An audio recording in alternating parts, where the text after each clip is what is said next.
अब जो हमारे पास फिफ्थ कैटेगरी या फिफ्थ स्ट्रेटजी है वो है प्रीडेशन। प्रीडेशन अब आपको अच्छे से पता है, तो डेफिनेशन आपने पहले कई दफा पढ़ी होगी कि ये रिलेशनशिप है प्रीडेटर और प्रे के दरमियान, यानी शिकार और शिकारी के दरमियान ऐसा रिलेशनशिप जिसमें शिकारी शिकार को पकड़ लेता है एंड देन उसको खा जाता है। ठीक है, सो जो प्रीडेशन है उसमें जो शिकारी है यानी प्रीडेटर है वो किस तरीके से अपने प्रे को कैप्चर करता है, इस बेस पे जो प्रीडेटर्स हैं उसकी हमारे पास हैं 4 कैटेगरीज। ठीक है, वो जो 4 कैटेगरीज हैं on the base of capturing the prey, उनमें से पहली कैटेगरी है मोटाइल स्टाकर्स की।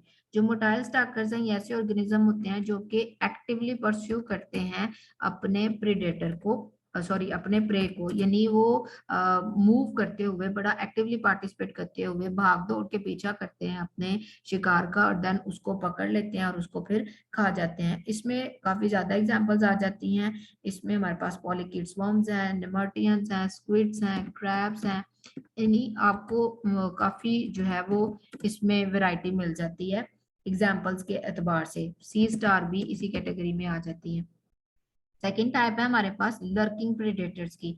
अब ये ऐसे प्रीडेटर्स हैं जो कि बैठे रहते हैं और इंतजार करते हैं कि इनका जो प्रे है वो इनके सीजिंग डिस्टेंस में आ जाए। सीजिंग डिस्टेंस क्या है कि वो उतने एरिया में आ जाए जहां पर वो फौरन से उसके ऊपर हमला करें और फिर वो उसको पकड़ लें। ठीक है, तो वो है उनका सीजिंग डिस्टेंस और इनको कहा जाता है लर्किंग प्रीडेटर्स, यानी ऐसे प्रीडेटर्स जो अपने प्रे का आराम से बैठ के वेट करते हैं। ठीक है, प्रे का इंतजार करते हैं और जैसे ही ये उस रेंज में आ जाता है कि उसके ऊपर वो हमला करके उसको आसानी से पकड़ सके तो वो फौरन से उस पर हमला करके उसको पकड़ लेते हैं। इसके अंदर जो ऑर्गेनिज्म जो है आ जाते हैं उसमें है हमारे पास एग्जाम्पल क्रैब्स की, स्पाइडर्स की इसके अलावा इसमें बहुत सारे वर्टिब्रेट्स भी आ जाते हैं, श्रिम्प्स हैं और पॉलीकिड्स वगैरह। थर्ड टाइप है सिसाइल अपॉर्चुनिस्ट की। ये इंतहाई निकम्मी टाइप है। ये बैठे रहते हैं एक ही जगह, इन्होंने नहीं मूव करना।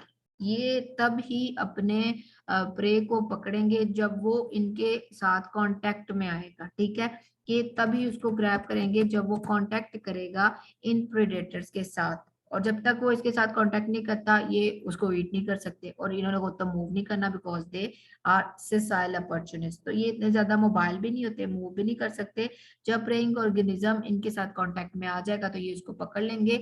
इसमें एग्जांपल आ जाती है कुछ प्रोटोजोआंस की और इसके अलावा बार्निकल्स और नाइडेरियंस। ठीक है, लास्ट टाइप है यहाँ पर ग्रेजर्स। यहाँ हम इन्हें ग्रेजर्स कार्निवोर्स, ग्रेजिंग कार्निवोर्स भी बोल सकते हैं। अब ये जो टाइप है ये मूव करती रहती है अपने सबस्ट्रेट के ऊपर और वहां से पिकअप कर लेती है छोटे छोटे ऑर्गेनिजम्स को, और इनकी जो डाइट है वो बेसिकली मुश्तमिल होती है सेसाइल या वो वाले ऑर्गेनिज्म जो बहुत ही स्लोली मूव कर रहे हैं। ठीक है, जो ग्रेजिंग कार्निवोर्स हैं ये पिकअप करते हैं सेसाइल या स्लोली मूविंग ऑर्गेनिजम्स को, एनिमल्स को, एंड देन उनको ईट अप कर जाते हैं। इनकी डाइट इन्हीं पे मुश्तमिल होती है और इसमें एग्जांपल आ जाती है स्पंजेस की।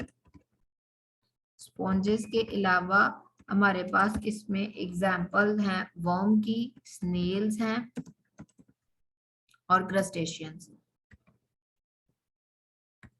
ठीक है, ये सारी कैटेगरी हमारे पास है किसकी, ग्रेजर्स की। सो ये हो गई प्रीडेशन, और उसमें जो प्रीडेटर्स हैं वो किस किस कैटेगरी के हो सकते हैं वो सारा हमने यहाँ पर कर लिया डिस्कस। सो आज का लेक्चर यहाँ पर हुआ कंप्लीट, और आज के लेक्चर में हमने जो है वो डिस्कस किया था स्टार्ट पे विटामिन्स को, और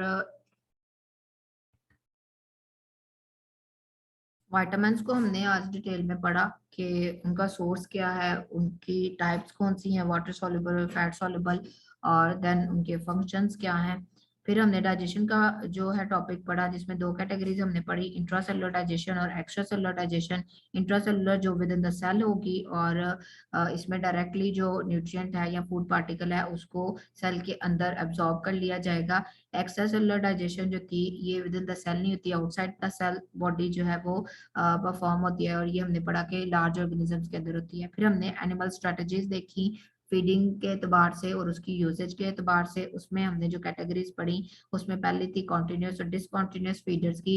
कॉन्टिन्यूस फीडर्स वो वाले एनिमल्स हैं जो लगातार खाते रहते हैं, और डिसकॉन्टिन्यूस फीडर्स वो जो कि लगातार नहीं खाते बल्कि सर्टेन टाइम इंटरवल्स पे वो फीड करते हैं, लेकिन उनका डाइजेस्टिव सिस्टम इस तरह से अडॉप्टेड होता है कि वो एक ही टाइम में लार्ज अमाउंट ऑफ मील जो है वो टेकअप कर लेते हैं, देन वो ग्रेजुअली डाइजेस्ट होती रहती है। फिर हमने टाइप एक पढ़ी सस्पेंशन फीडर्स की, जो कि पानी के अंदर सस्पेंडेड फूड पार्टिकल्स को स्ट्रेन करके जो है उनको ईट कर लेते हैं, जिसमें हमने जो है 3 स्टेप्स पढ़े थे कि पहला तो जाना चाहिए जो वाटर जिसके अंदर न्यूट्रिएंट मौजूद है वो फीडिंग स्ट्रक्चर तक या फिल्ट्रेशन स्ट्रक्चर तक, फिर उसमें से न्यूट्रिएंट को रिमूव किया जाए और फिर न्यूट्रिएंट्स को माउथ की तरफ भेज दिया जाए, जो कि डाइजेस्टिव सिस्टम की तरफ लीड करता है।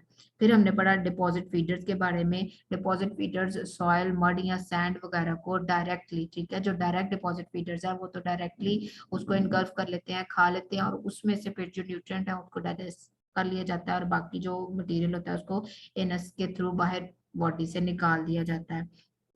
फिर हमने एक टाइप पढ़ी हर्बीवोर्स की या हर्बीवोरी की। इसमें जो है वो जो मैक्रोस्कोपिक प्लांट्स हैं उनको ईट किया जाता है, और हर्बीवोरी में फर्दर हमने आगे डिटेल देखी कि मोलस्क के अंदर रेड्यूला प्रेजेंट होता है, इंसेक्ट्स के अंदर मैंडिबल्स प्रेजेंट होते हैं, और जो पॉलीकीट्स हैं उनके जो टीथ हैं वो काइटनस होते हैं, जो कि ना सिर्फ उनको प्लांट ईटिंग फैसिलिटी प्रोवाइड करते हैं, बल्कि इन केस के अगर प्लांट मौजूद ना हो तो वो अपना जो फीडिंग बिहेवियर है या फीडिंग स्ट्रेटजी है वो कार्निवोरस कंडीशन की तरफ भी शिफ्ट कर सकते हैं। लास्ट में हमने देखी डिटेल जो है वो प्रीडेशन की, जो कि 5th कैटेगरी थी। प्रीडेशन में हमने देखा कि जो प्रीडेटर है उसकी 4 टाइप्स हो सकती हैं on the basis of capturing prey, जिसमें जो है वो मोटाइल स्टाकर्स थे, लर्किंग प्रेडेटर्स थे, और सेसाइल अपॉर्चुनिस्ट और ग्रेजर्स, ठीक है। तो ये सारा आपने अच्छे से याद करना है। अगर आपको कोई पॉइंट समझना है तो आई एम ऑलवेज अवेलेबल, आप मुझसे पूछ लीजिएगा। Thank you.